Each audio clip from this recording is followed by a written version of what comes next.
Hi, I'm Paul Germain, and welcome to another session of Smart Boating. As you know, if you've watched the show before, we cover a wide variety of topics, from marine insurance to docking. And the general idea is to provide you with some information that will help you make smarter decisions and have more fun on the water. But every now and then we take a little side trip, and that's the case today. We're at the New Hampshire Boat Museum in Wolfboro, New Hampshire, on one of the preview days for their upcoming annual auction. And here to tell us a little bit more about the museum and the auction is the Executive Director, Martha Cummings. Good morning and welcome. Paul, thank you again for coming up. Here we are, as you said, New Hampshire Boat Museum. We are actually back on our property this year at 399 Center Street in Wolfboro. And our auction this year, which is an annual fundraiser for the museum, a little bit different because of COVID-19. So we had wonderful goals to get online with our auction, and this year we had that extra little bump to go online because of the pandemic. So, as I said, we're back on our property. We have wonderful boats out that you'll be able to see today that Paul will share with you. And the crux of our auction will take place online this year. So it's very new for us. We're excited about it, very different, but it gets us to that next step, which we're trying to do for next year. So next year we'll go back to live and online as well. We have some great boats here for the auction, but we also have some wonderful boats in our museum collection. And our boat museum is really to share the boating heritage and stories of lake life here in New Hampshire on New Hampshire's fresh waterways, because they are such an integral part of the economy and the history of New Hampshire, which I really enjoy. So I welcome you. Enjoy this visit, seeing the boats that we have on auction for today for our fundraiser. And if you'd like to learn more about the museum and our programs and events that we normally have in a normal year, this year again, because of COVID-19, we have limited offerings. The museum is open, but you can visit our website, nhbm.org. Well, here's an interesting boat to show today. It's a 1937 19-foot Canadian boat with a ChrisCraft Model K 95 in it. Hunt, you've been around boats here at the museum quite a long time. What are some of the special aspects of this boat? You know, I was trying to figure out what the manufacturer was, and it seems to me, I'm betting it's a Grevet. Yes. But, you know, because they made a lot of barrel backs, I just don't know. But this one is extraordinary. I mean, it's in gorgeous condition.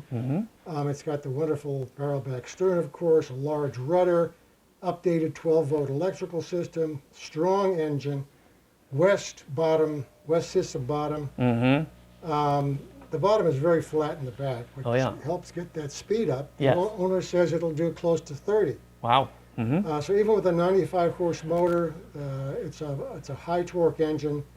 The boat is in fantastic condition and it's ready to go. Yeah, it's beautiful. Mahogany plank. You get the two-tone. Oh, the two-tone is outstanding. I mean, all the varnish on this thing is magnificent. Yeah, this is a shot of the interior here. It's got some simple gauges in here. I mean, a lot of people may not recognize Canadian boats, but they really made some very nice boats, didn't they? They made extraordinarily interesting boats, and with great curves and things on them that are a little different than the American boats. I want to point out that all of this chrome has either been polished up or it's all been redone.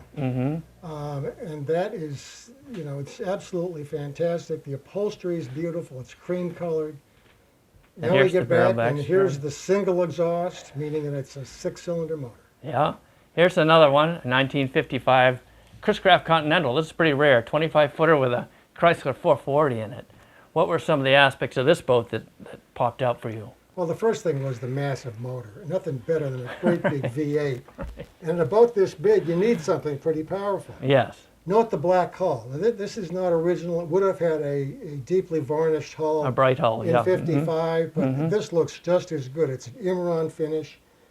Dual exhausts, of course, being a big V8. Yeah. And as all ChrisCrafts, it was started back in 1882, back Yeah. with Christopher Smith. Mm-hmm. And by the 1950s, they were making wonderful boats, and this happens to be one that was made only in 1955.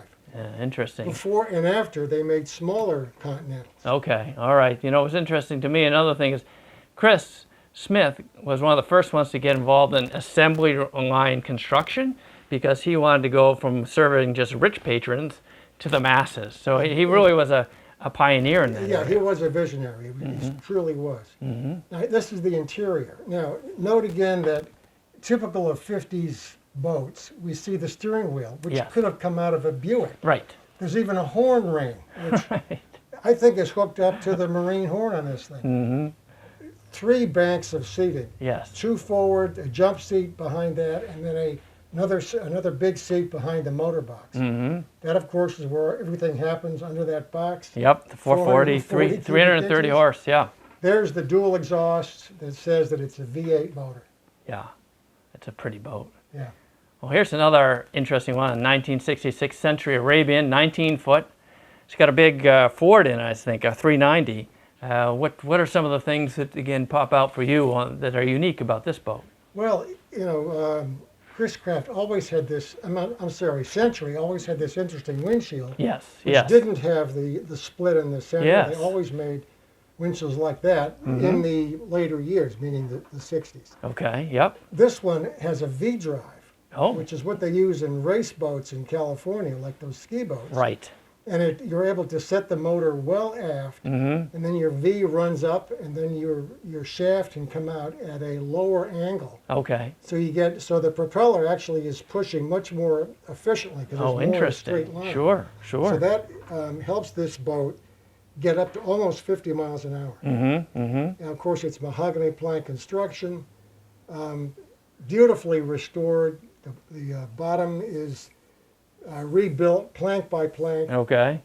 and it really is a thoroughbred of the seas. Yes, yes. They were known for their speed, right? Big They- motors, light boats. Big motors, light boats. Yeah. Here's the typical interior. You see, there's the famous horn ring, the Yeah. automotive-looking dash panel, Mm-hmm. step pads with Yeah, the with the logo in them, embossed yeah. in it. And beautiful vinyl inside. Notice the driver's seat is almost Yeah. automotive. It's beautiful, yes. Now, Centuries are the only people that put a ski ring Yes. on their boats in Yes. stock, except for one of the ChrisCraft models. Mm-hmm. There it is, 2 big exhausts and trim tabs. Yes, and the ladder, And because a they ladder designed this boat to be built getting in and out. Exactly. Yeah. 63 linemen, a little different type of boat, 21 foot, 327 in it. A little different genre, right? Little different genre. Actually, extremely popular boat. This 21-footer was one of their biggest sellers. Mm-hmm. And this is called the Islander. But as you may recall, the older Islanders had these little side steering wheels. Okay, This right. is the first right. one that has normal, I call it normal Yes. runabout type steering. Mm-hmm. This particular boat is in good shape, but not great shape. Yes. It's going to need a little ignition work. It's going to need possible work on the bow stem. Mm-hmm. Certainly sanding and varnishing. But it's an absolutely stunning boat. Look at the lines on that Yeah, it's line. very pretty. I love the sheer to it. The shear is wonderful. yes. All the chrome is in great shape, all polished up. New top, Yeah. windshield wipers. This thing could be equally at home off Martha's Vineyard, or it could be on Lake Winnipesaukee. Right. It's just a good big water boat. And people like these because not only were they good in the big water, they also were lower maintenance than some of the other ones that were bright all over. Absolutely. These, you paint them and you can get out Yep. there fishing or hunting or whatever you want to do, Exactly. And I right? think it's just as pretty being painted, especially these linements. Mm-hmm, mm-hmm. Here Big, again is the interior. big cockpits, right? Yeah, real big cockpits. There's your motor box. Notice the steering wheel is a little bit more nautical than some of the ones on the ChrisCraft and the Centuries. Yes, yes. But 327 in the engine box, I guess. 327. I think they said it was an AMC motor, which I thought was which- very unusual. Yeah, I mean, that was very interesting. Yeah. But, a lot of room to move around. A lot of room for fishing or just putting people on or just going for a cruise. 1956 Barber Vacationer Deluxe, just a 15 foot with a 40 horse on it. These were built down in New Bern, North Carolina, right? They were, and they were initially built to be able to handle the rough waters of Albemarle Sound, Okay. which runs off up to the Outer Banks there. but it's known for pretty big water. So these things were lap strake, but they were built on a plywood frame. Okay. The bottoms are plywood. Yeah. With a lot of flat surface toward the back, so they got up and planed pretty easily. Yes. And the lap strake sides are more for strength and reinforcement around the plywood. Okay. But they're very strong and they last a long time. Yeah, this one's been around a while. I think the owner had this for what, a few decades? He had it for over 30 years. Right. And I want to just point out this motor. I don't know if you got another picture of it, but this is the mid-60s Evinrude with the, I call it a racing lower unit. It's just a streamlined lower unit. Oh, yeah. And the famous electromatic shift. Yes, I think we've got another view of that here. There it is. Yeah, you can see the buttons at the top of it, right behind the handle. You have it neutral, then you press the button for forward, back to neutral, Right. press the button for reverse. Yeah. The fact that this one is still working is miraculous because Yeah. most of them broke early in their lives. Yeah, and this had the cable steering to it as opposed to hydraulic. Absolutely. Yeah. Just original. The boat's never been restored. Really? And this Yeah. has just been kept in this good a condition. This is a nice layout for doing a variety of things, whether it's swimming or cruising or fishing. Got a 6-gallon tank back here to fuel that Sure. Evinrude. And look at that motor. It's in really, really good condition. Yes. Never been painted. Yes. This also is a decent ski boat. Mm-hmm. Let's look at another one here. A 47 Resorter, Century Resorter, 20 foot with a gray marine in it. This is a very pretty boat, all bright. Yeah, that is extremely pretty. I want to point out that windshield. Mhm, That's something yes. you would never see in a 60s boat. Okay. It's clearly early 50s or 40s. That I kind see. Of long, Right, almost, right. Almost flat glass. And it's only framed in, half of it's framed in. Like the top doesn't have a frame, yeah, just the bottom. Yeah, exactly. But you can see the two-tone deck, and the bow has a The cutwater there. logo. Yeah, Yeah, and that's the interesting, cutwater the is top really, there, isn't it? Really nice. Yes. So that's a beautifully restored boat. Mm-hmm. Now this would have the 12-volt electrical system and rebuilt carb, and so this is sort of the thing that would be normal to bring this to good operating condition so people could enjoy it, right? Right. Some people want to redo the bottom. This bottom might be in good shape. Right. But right. Typically Centuries did not have great bottoms. This one probably does because the boat's been all done over. Mm-hmm. Here's the inside. Look at the upholstered lip to the cockpit. You don't see that very often. Absolutely. And even the dash is Fantastic. upholstered. Absolutely gorgeous. Now Yes. that's an old looking wheel. Notice the Yes. throttle control on the wheel. The little chrome piece there, Yeah, very stainless piece. interesting. Yes. Nice seats. Looks like fore and aft seating here. Yeah, very Notice plush. The padded interior. I mean, Yes. it's As opposed to just a straight wood finish. just straight wood. It's really, really an upgrade. The motor box is padded on top. And look at that. I love this because you get the air vent with the Century logo over it. And there's the You get the horse head at the top. And there's your ski eye. Here's a 56 Feathercraft aluminum boat. It's a 14-footer. This is unusual. I believe these were built down in Atlanta, if I remember They correctly. were made in Atlanta. This Yes. is my favorite boat in the show. It I is, might point okay. out. All right. All of the aluminum connecting pieces are polished. Yes. Everything is polished except for the flat aluminum on the sides. Mm-hmm. The bottom does have rivets all over the place and some repairs on the rivets. Yeah. But the deck is kind of a pounded metal look, and it's got a beautiful tapered shear toward the transom. So Right. it's kind of a Yeah. rollback transom. Very unusual, like a barrel back. Now, one of the things I understand from a history standpoint is that this guy grew up in an area, he was accustomed to working with metal in his family's business, and then when the war stopped, the aluminum manufacturer said, who else can we sell our aluminum to? And they started marketing boats, and that was part of the stimulation to get the aluminum boats in gear, right? Point. Yeah, they were all these aluminum factories that stopped making more material. Right, they didn't have to make And any more so planes. People like Alumacraft came out, and Yeah. Feathercraft Grumman. came out, and Grumman, of course. Yeah, yeah, And this is one of the better, most desirable boats is Feathercraft. yeah. Note that this particular boat has this custom wood interior with an absolutely gorgeous wood steering wheel. Yes. And it's got floorboards as well. Yeah. And of course it has this indestructible Yamaha 25 horse motor on the back. The interior is not original, but it's a beautiful upgrade, taking a utility boat Yeah. and make it into a runabout. Make it custom. And this is the barrel back stern type design we can see here clearly right above the carrying handle.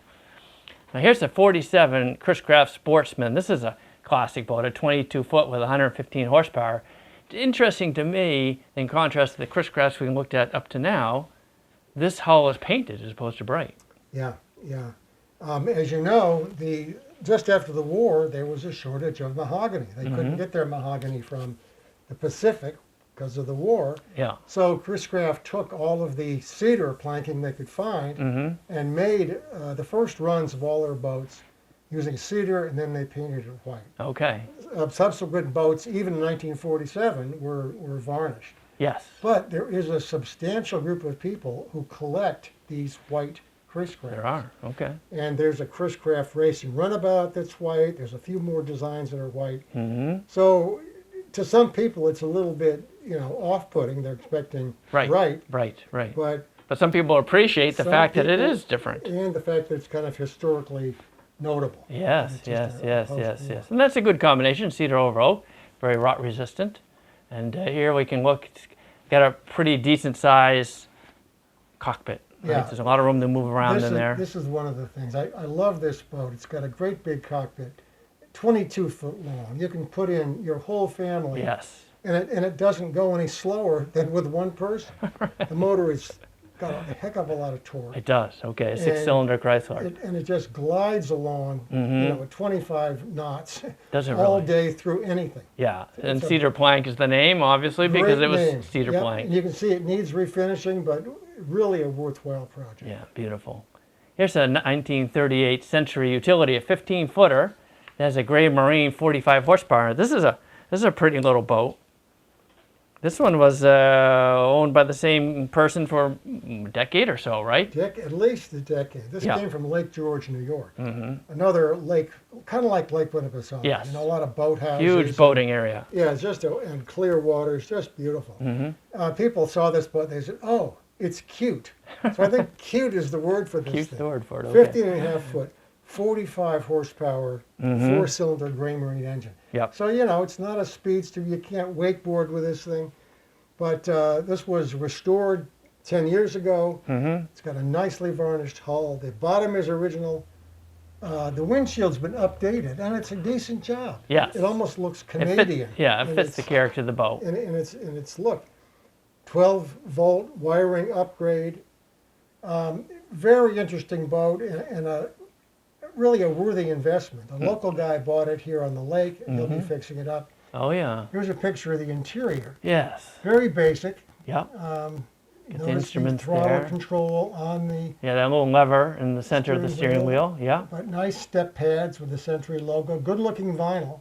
Yes. But very basic dash panel. And there's your motor box, of course. Yep. For the which 45 takes up horsepower. most of the back of the boat. Well, it was the mid-30s. They needed a big motor to get going, right? That's right. And here's your aft seat. Yeah. And old sport. Yeah. And look at that interesting rudder. That is Yes, really the outbound hung rudder outboard Yes. Just outstanding. Well, here's another boat, 62 ChrisCraft, 16 foot with a gray marine 148. Some people may not be as familiar with the ChrisCrafts as they are with ChrisCrafts and Centuries and that sort of thing, but very, very popular with the ski crowd. It's amazing. The company started off with plywood. They were one of the first plywood boat builders. This is a plywood boat. And of course, plywood has got good news, bad news. Yes. One, they're solid sheets, so the individual panels don't leak. The bad news is that the panels come apart or rot after time. Right. But they're inexpensive, and the bottoms tend to be flat, so they're fast. And ChrisCraft was definitely into the ski boat market. Yes. And they almost cornered the market with Cypress Gardens way back when they started the ski shows with the ChrisCraft. Okay. Starting off with the plywood boats and then going into the to fiberglass eventually. And they actually went fiberglass fairly early, as I remember. I think 61. They with were a ski into nautique, fiberglass. yeah. Exactly. And you see that this one needs a lot of work. This is a fixer-upper here, It's a fixer-upper. The windshield is gone. That steering wheel is not original. And no, that's needs easy be to fix. replaced. Yeah. But you can see. Looks like the basic pieces are there. Yeah, the basic pieces are there. The upholstery is halfway decent. And there's your ski eye right there. Ready to go. They were big into the skiing. Yep. But it's got good bones, and it may leak at this point, but I think it's worth fixing up. Yeah, yeah. Oh, absolutely, absolutely. And look at the flat bottom on that.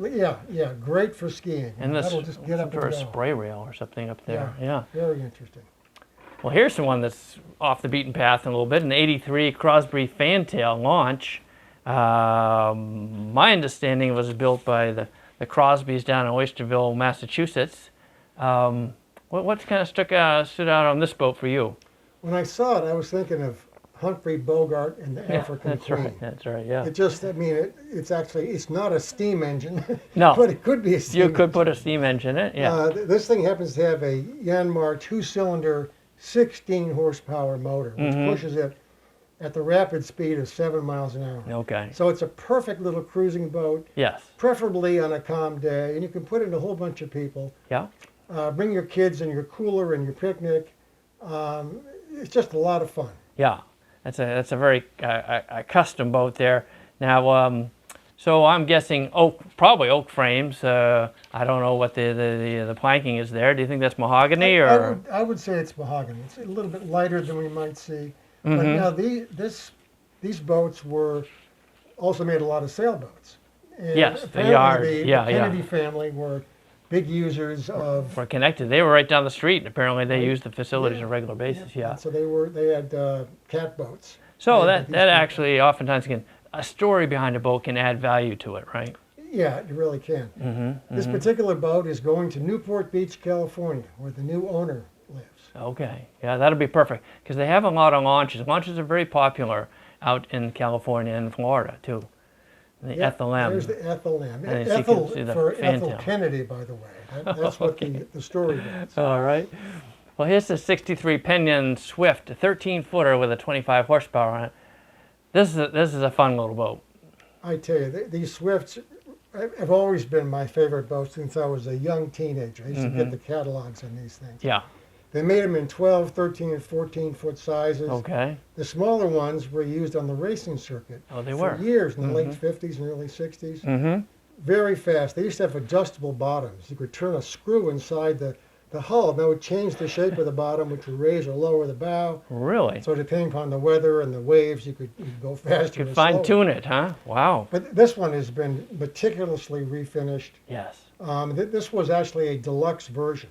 And this has it's almost a plasticized canvas finish. The old ones just had canvas. Okay. This is almost plastic. Got a special coating on it. It's leak-proof unless you puncture a hole in it. Yeah, right. But it's built over the basic canoe-style interior. Yes. Of all these Pinions. Yes, it's very interesting. Here's a good shot of that construction. Yeah, the multiple slender ribs throughout. Yeah, and so it's a fairly flexible hull. But look at the horns up on the deck. Right. Beautiful chrome, modern speedometer. Yeah. And could be a tachometer and a speedometer. That's it. Yeah. And a real nice. He's got a canvas cover for it as well. You can see that inside the boat. And the motor is interesting. Well, it's just a standard 25 horse Mercury 4-stroke motor, which some people would say is a great motor for it. To me, it's a little bit underpowered. Okay. Nevertheless, it's a good boat. All right. Here's another boat, a 47 ChrisCraft 17-foot. This is just a beautiful boat. I mean, from the polished cut water and back along the whole body of the boat, just really well done. You're right. This one is a beautiful restoration. And I mean, it's almost perfect. This probably is the most perfect boat we have in the show today. Windshield is of original, I think it's new glass, but all the original brackets. Varnish is done perfectly. Deck is done perfectly. 12-volt electrical system, of course. This is one of the smaller runabouts that ChrisCraft made in the late 40s and into the 50s. Okay. And so it was more affordable than a 19 or a 20-footer. Yes. And they sold hundreds of these things. I mean, they were extremely popular. Okay. And even today, they're great collectible boats. They came with a variety of engines. This is one of the smaller engines, but some of the engines have triple carburetor, 150 horsepower. Okay, they were hot rides. This one with the 95 horsepower was a little more modest. Exactly. And look at the instrumentation, all original, all redone. Yeah. And look at that woodwork and those step pads, it's ChrisCraft beautiful. logo on the side. Yeah. That's museum quality. Yes. That's a beauty. Well upholstered, well finished off. Very popular boats at that time. Yep, you can see the two cockpits forward and the long deck aft. Mm-hmm. And there it is. The ChrisCraft.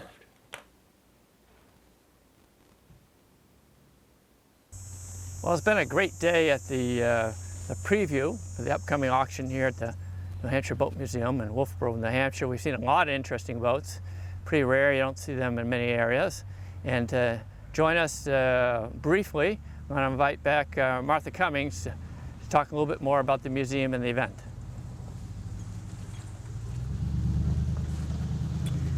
Hi everyone. I hope you enjoyed your tour through our preview before the auction. We're really excited about today, as I said, all new, online, so it's a good one for us.